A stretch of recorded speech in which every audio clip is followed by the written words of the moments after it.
एका मताने होणार तरी काय? अगं काय होणार? एक मत आपलं संपूर्ण आयुष्य बदलतं, गावाचा, राज्याचा, देशाचा विकास घडवतं. आज प्रत्येक एका मतानं आपला भारत देश घडतोय. मतदार राजा जाग तू, शाण्यासारखा वाग तू. मतदार राजा जाग तू, शाण्यासारखा वाग तू. मला एक प्रश्न आहे, विचारू का? हो हो विचार की. निवडणुका या कोणत्या पद्धतीत घेतल्या जातात? निवडणुका या तर लोकशाही पद्धतीत घेतात. नगरसेवक, नगराध्यक्ष, खासदार, आमदार यांचे काम काय?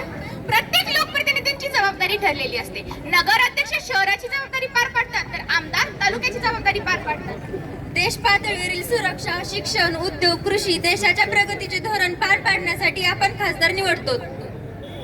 निवडणुका या लोकशाही पद्धतीतच का घेतल्या जातात? लोकशाही शासनामध्ये आपला सहभाग असतो. ही जाणीव निवडणुकीच्या मार्गाने लोकात भरली जाते. लोकशाहीमध्ये जे बदल घडून येतात ते फक्त निवडणुकीच्या माध्यमातून महत्त्वाचे ठरले जाते.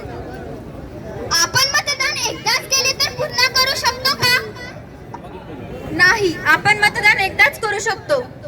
अगं पण आपण एकदा मतदान केले याचा पुरावा तरी काय?